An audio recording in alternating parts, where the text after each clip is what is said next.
শুনেছি দুধ উতলালে নাকি সংসারে সুখ শান্তি উতলে পড়ে। তো আমার সংসার তো সুখ শান্তিতে ভরা। তোমাদের কেমন? তো হ্যালো বন্ধুরা, কেমন আছো তোমরা? আশা করছি তোমরা সবাই খুব ভালো আছো, আর আমিও খুব ভালো আছি। তো দেখো, চলে এসেছি সকাল সকাল তোমাদের সাথে একটা নতুন ব্লগ নিয়ে। তো দেখো, ফার্স্টে আমি এদিকে রান্না বসিয়ে দিয়েছিলাম। হ্যাঁ, ক্লিপটা হয়তো নেওয়া হয়নি, তোমাদের সাথে শেয়ার করা হয়নি। ফোনটা একটু চার্জে দিচ্ছিলাম, কালকে রাত্রে কারেন্ট ছিল না বলে ফোনটা চার্জে দেওয়া হয়নি। তো ওইদিকে দেখো, বাবানের বাবা তো এখনও ঘুমাচ্ছে। আর এইদিকে তো আমি রান্না বসিয়ে দিয়েছি। দুধটা ফার্স্টে জাল দিয়ে নিলাম, আর বাবানের জল গরমটাও হয়ে গেছে, সুজিটা বসাবো। আর এইদিকে আজকে আমি করছি পটল দিয়ে আলু দিয়ে ভাজা। একটু ভেজে নিয়ে একটু জল দেবো, হালকা গামাখা গামাখা একটু তরকারি হবে। তো তারপর ওইদিকে আমি দুধটা জাল দিয়ে রেখেছি, আর এইদিকে একটু জিরে তেলে দিয়ে তুলে রেখেছিলাম। নামানোর আগে জিরেটা একটু তুলে দিয়ে দেবো। আর এইদিকে আমি বাবানের খাবার বসিয়ে দিয়েছি, তরকারিতেও কিন্তু জলটা দিয়ে দিয়েছি। তো আজকে আমাদের পটল আলুর তরকারি আর রুটি। সকালে বলেছিলাম না যে বেশিরভাগ দিন আমাদের রুটিই হয়। এখন অবশ্য গরমের দিন কিছু কিছু দিন পান্তা ভাত খাওয়া হচ্ছে। রাত্রের ভাত রেখে দেওয়া হচ্ছে জল দিয়ে, আর সেই ভাত সকালে আলু ভাজা দিয়ে খাওয়া হচ্ছে। আসলে এতটাই গরম পড়েছে। তারপর দেখো, ইনি হচ্ছে আমার বড় পিসি। তো আমাদের ওই দিকে বললাম না, কালকে ওই দাদার ইয়ে ছিল, তো যার কারণে মালসা ভোগ দিয়েছিল, সেই ভোগটাই বেশি মাখছিল। আর এইদিকে আমার বিছানা পড়ে, আমি ভাবলাম বিছানাটা এবার গুছিয়ে নেওয়া যাক। তারপর এক একটা করে বালিশ টালিশ গুছিয়ে সুন্দর করে বিছানাটা গুছিয়ে নিয়েছিলাম। আমাদের এদিকে যেন প্রচণ্ড গরম পড়েছে, প্রচণ্ড 42 ডিগ্রি টেম্পারেচার। তো সকালবেলার কিছুক্ষণ পরের থেকেই থাকছে। তো তোমাদের ওখানে গরম কেমন? কার ওখানে গরম কেমন সেটা আমাকে অবশ্যই কিন্তু কমেন্ট বক্সে কমেন্ট করে জানিও। তো তারপর দেখো, সুন্দর করে বিছানাটা গুছিয়ে নিচ্ছিলাম। বাবানকে তখনও খাওয়ানো হয়নি, ও উঠে ওর বাবার সাথে খেলা করছিল, ওরও খিদে পেয়ে গেছিলো। এই জন্য একটু তাড়াহুড়ো করে কিন্তু বিছানাটা আমি একটু গুছিয়ে নিচ্ছিলাম। তো বিছানাটা গুছিয়ে নিয়ে চলে যাব বাবানকে খাওয়াতে। তো ওইদিকে বাবানের বাবাও স্নান করতে যাবো, ওরও বর্ডার আছে, ও বর্ডারে যাবে। তো তারপর বিছানাটা সুন্দর করে গুছিয়ে নিয়ে বিছানাটা ঝাড় দিয়ে নিয়েছিলাম। হ্যাঁ, ওই সাইডের ফ্যান আর ওই কাপড়টা এখনও খোলা হয়নি। ওটা খোলে আমার হাজব্যান্ডই, পাখাটা লাগায় এবং ওই সকালবেলা আবার খুলে বাইরে দিয়ে দেয়।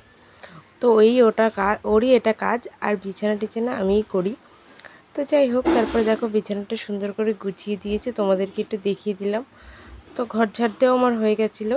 আর এদিকে দেখো, বাবান খেলা করছে, বাবানের খাবার আমি করে নিয়েছি, বাবাকে এবার খাওয়াবো। আর এইদিকে দেখো, আমার শ্বশুরমশাই ওই জায়গায় প্রসাদ দিচ্ছিলো, ওই প্রসাদের ওখানে একটু কাজ করছিলো।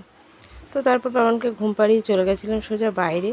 বাইরে বলতে রান্নাঘরের কোটো কাটাগুলো একটু পরিষ্কার করছিলাম। তো সেই জন্য খবরের পেপার নিয়ে চলে গেছিলাম, খবরের পেপার ভেতরে পাতবো বলে। দেখো রান্নাঘরের অবস্থাটা কী অবস্থা।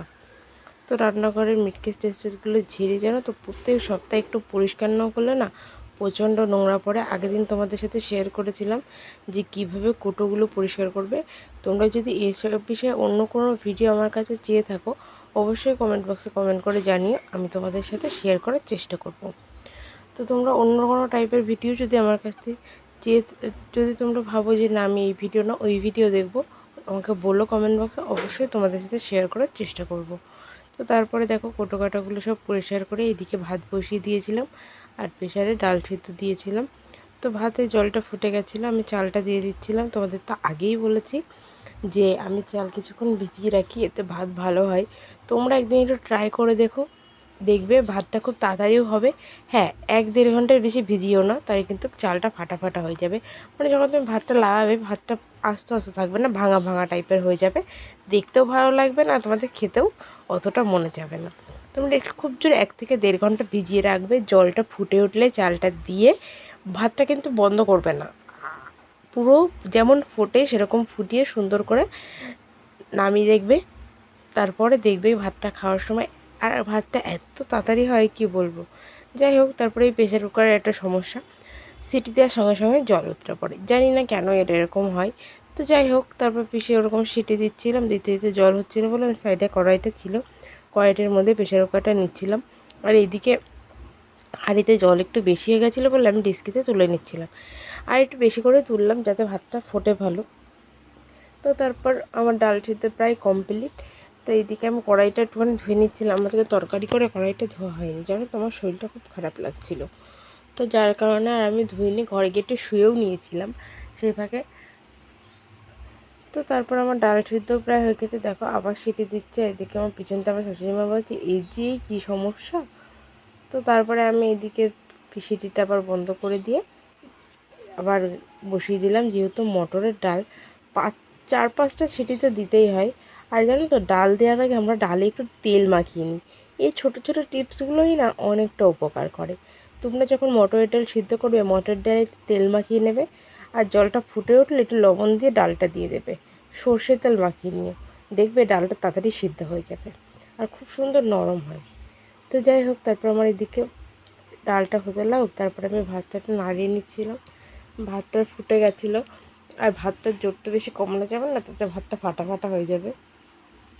তো যাই হোক, তারপরে আমি তোমাদের মিট কেসটা একটু দেখিয়ে দিই। দেখো আমি কত সুন্দর করে সব কিছু গুছিয়ে মুছে টুছে রেখেছি। হ্যাঁ, ওই নিচে যেটা দেখছো ওটা দুধের হাঁড়ি। আমরা যেহেতু ওই এমনি দুধের চা খাই, প্যাকেট দুধ, গোল্ড আমল সেই দুধ চা খাই, এবং সেই দুধটা জাল দিয়ে রাখি, ফ্রিজে রাখতে হবে, একটু গরম আছে তাই জন্য নিচে রাখা। তো ভাবলাম আবার খেয়ে নেওয়া যাক। এদিকে তো ভাত টাত সব হয়ে গেছে, জলের বোতল নিচ্ছিলাম, তবে দেখলাম এই দুটো বোতল খালি। আমি ঠিক আছে পরে ভরছি। আর ওই দেখো নিচে আমাদের সব কাঁঠালগুলো পেরে ওখানে সাজিয়ে রাখা রয়েছে। তো যাই হোক, তারপর দেখো ভাতও প্রায় হয়ে গেছে, আর এদিকে আমি বাবানের ডাল সিদ্ধ বসিয়েছিলাম। তো ওইদিকে তো ডাল আমার হয়ে গেছে, আমাদের ডালটা আর বাবানের ডাল, যেহেতু আজকে শনিবার তো সে তো নিরামিষ হবে। তো যার কারণে এইদিকে আমার শাশুড়িমা ঝিঙে কাটছিল, আমি বাসনগুলো মেজে নিয়েছিলাম। আর এইদিকে দেখো আমার বাবান এখনও ঘুমাচ্ছে। বাসনগুলো মাজাটাকে গিয়ে সব বাসনগুলো ছেড়ে তুলছিলাম, আর এই প্লেটটা এই ঘরের, যার জন্য প্লেটটা নিয়ে আবার এই ঘরে চলে এসেছিলাম। যাই হোক, দেখো আমার বাবান কিন্তু এখনও ঘুমাচ্ছে। আর এইদিকে আমি ফ্রিজ থেকে একটু জল খাবো বলে বের করছিলাম। এত গরম পড়েছে না, মনে হচ্ছে শুধু ঠান্ডা জলই খাই, মনে হচ্ছে সবসময় শুধু ঠান্ডা জলই খাই, আর জল খেয়ে খেয়েও যেন হচ্ছে না। আর এইদিকে দেখো জামা কাপড় সব কেচে দিয়েছিলাম, এই শাড়িটা আগের দিন পরে গেছিলাম তো ধুয়ে দিলাম একটু। আর এইদিকে আমার শাশুড়ি মার সবজি কাটা হয়ে গেছে, কুটনোগুলো রেখে দিয়েছে। আর এইদিকে দেখো আমার শাশুড়ি মা এখন খাচ্ছে। আর এইদিকে ঝিঙে কেটে লবণ মাখিয়ে রেখেছে। আর এইদিকে উচ্ছে ভাজা হচ্ছে, ডাল মানে মটর ডাল উচ্ছে দিয়ে হবে, আর ঝিঙে নারকেল দিয়ে। তো তারপর দেখো আমি নারকেলটা একটু কুড়িয়ে নিচ্ছিলাম, নারকেল কুড়িয়ে অল্প করেই করাচ্ছিলাম। নারকেলটা আমার শ্বশুরমশাই ফাটিয়ে দিলেন এবং আমি একটু কুড়িয়ে নিচ্ছিলাম। তো নারকেল দিয়ে ঝিঙে দিয়ে হবে, আমার জানো তো খুব ভালো লাগে এই রেসিপিটা, নারকেল দিয়ে ঝিঙে দিয়ে। তো যাই হোক, তারপরে এদিকে দেখো আমি বাবানকে স্নান টান করে খাইয়ে নিয়েছিলাম। তারপরে ঘরে এসে একটু পাউডার দিয়ে দিচ্ছিলাম গলায় টলায়, জামা কাপড় গরমের ভিতর গেঞ্জি আর পরাচ্ছি না, জানো তো এত গরম পড়েছে, সারা গায়ে ঘামাচি বেরিয়ে গেছে। যাই হোক, স্নান করানোর পরে আমি ওকে খাইয়ে দিয়েছিলাম জামাটা পরানোর আগে, নাহলে না জামাই এঁঠো লেগে যায়, তখন আবার জামা পাল্টাতে হয়, যার কারণে আমি ওকে পরছিলাম। আর এইদিকে আমি আই আই চাঁদ মামা বলে টিপটা ওকে পরিয়ে দিচ্ছিলাম। ও জানো তো এই আই আই চাঁদ মামা এই কবিতাটা খুব ভালো শোনে, ওর খুব ভালো লাগে। তো যাই হোক, তারপর আমি বলে বলে আমি পড়ে দিচ্ছিলাম যে আয় আয় চাঁদ মামা টিপ দিয়ে যা। তো যাই হোক, ওইরকম বললে চুপচাপ বসেও থাকে। দেখো কত সুন্দর বসে আছে, কত শান্ত ছেলে আমার, একটুকু দুষ্টুমি করে না। তো তারপরে দেখো ওইদিকে একটু পায়ে দিয়ে দিলাম বলে পাটা উঁচু করে দেখছে। এবার পাউডারটা একটু কপালে দিয়ে দেবো, পাটা উঁচু করবে। যেমন তো সারাদিন ওই পায়ের তলের কাজলটা নিয়েই বসে থাকে, সারাক্ষণ যে আসবে তাকে ওই পায়ের তলের কাজলটাই দেখায় আগে। কী জানি ও কী মজা পায় ওতে। ওই দেখো পাটা আবার দেখছে। তো তারপরে আমি পাউডারটা দিয়ে একটু পাউডারটা মুছে দিলাম। ওরও শরীরটা খুব একটা ভালো না, এত গরমে তো মিট পিট ঘিনঘিন ঘিনঘিনি করছে। যাই হোক, তারপরে আমি ওর সাথে ওকে স্নান করে দিয়েছি। এবার একটু ও খেলবে, খেলার পরে আমি তারপরে আবার একটু কাজ আছে করব। তো যাই হোক, তারপর দেখো ও খেলছে, আমি বললাম না ও এখন একটু খেলবে। তারপর দেখো এখন ঘড়ির কাঁটা বাজে প্রায় 12:30। তো আমি যাব স্নান করতে, আবার রান্নাটা ওই দিকে কিছু বাকি আছে। তারপর দেখো আমার শ্বশুরমশাই রান্নাটা অলমোস্ট করে দিয়েছিলো, আমিও ভাজা করে নিয়েছিলাম, যেসব ভাজা পটল ভাজা, তারপরে কারকোল ভাজা আর কুমড়ো ভাজা। তো তারপরে এদিকে রান্নাঘরে চলে আসলাম, গ্যাস ট্যাসগুলো মুছবো। তো শ্বশুরমশাই লাস্টে ঝিঙে ভাজাটা করেছিল। তো আমার শ্বশুরমশাই কিন্তু বেশিরভাগ রান্নাটা করে, আমরা ওই টুকটাক করি বলতে গেলে, না বললেই চলে।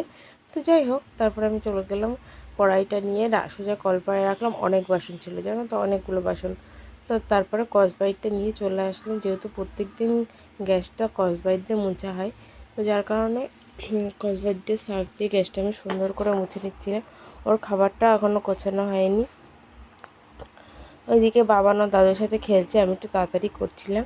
তাড়াতাড়ি করে, যেহেতু ওকে আবার নিতে হবে, ও বেশিক্ষণ থাকতে পারে না। আমার শ্বশুরমশাই না ওরকমভাবে নিয়ে বেশিক্ষণ হাঁটতেও পারে না, ওনার শরীরটাও খুব একটা ভালো না, যার কারণে উনিও বেশিক্ষণ নিয়ে কিন্তু থাকতে পারে না।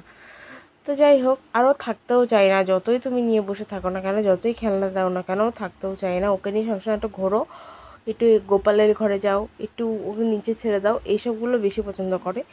তো যাই হোক, দেখো কথা বলতে বলতে আমার গ্যাস কিন্তু মোছা প্রায় কমপ্লিট। এদিকে আমার শাশুড়িমা বলছিল যে, ও মা গ্যাস কি মোছা হয়ে গেছে? তো আমি ভাবলাম হ্যাঁ, বললাম হ্যাঁ মোছা হয়ে গেছে। তো তারপরে আমি গ্যাসটা সুন্দর করে মুছে নিয়ে এবার ওর খাবারটা গোছাবো। তো তোমরা একটু দেখতে থাকো।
তোমরা তো দেখলে আমি গ্যাসটা মুছে ভাতটা গুছিয়ে দিয়েছি, আর গুছিয়ে ব্যাগটা ঝুলিয়ে দিয়েছিলাম যে তোর খাবারটা অন্য একজন নিতে আসে।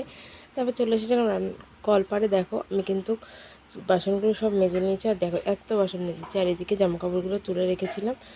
আর এবার ফোনটা একটু চার্জে দিয়ে যাবো স্নান করতে। আমার শাশুড়ি মেয়েদিকে উঠোনটা ঝাড় দিচ্ছে, ঘরটা মুছেছিলাম যার কারণে পাখাটা চলছিল। তো ওই দেখে দেখো আমি আড়াল থেকে ভিডিওটা নিয়ে নিয়েছি, ওরা দুজন খেলা করছে। দেখো বাজে প্রায় 1:10।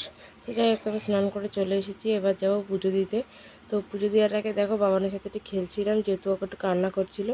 তো চলো এবার পুজোটা দিয়ে আসি, দিয়ে তোমাদের সাথে আবার কথা বলছি। তো দেখো আমার পুজো দিয়ে অলমোস্ট ডান, ফোনটা আবার একটু চার্জ বসিয়ে দিয়েছিলাম।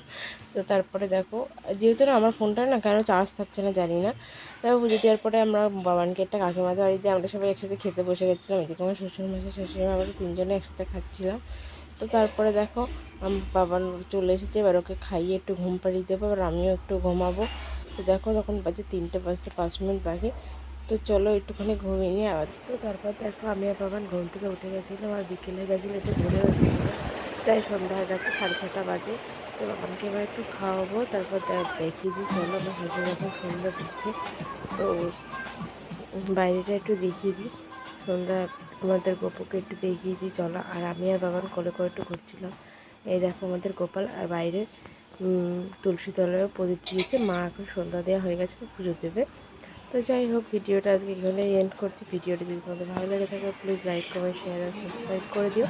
দেখা হবে নেক্সট কোনো একটা ব্লগে।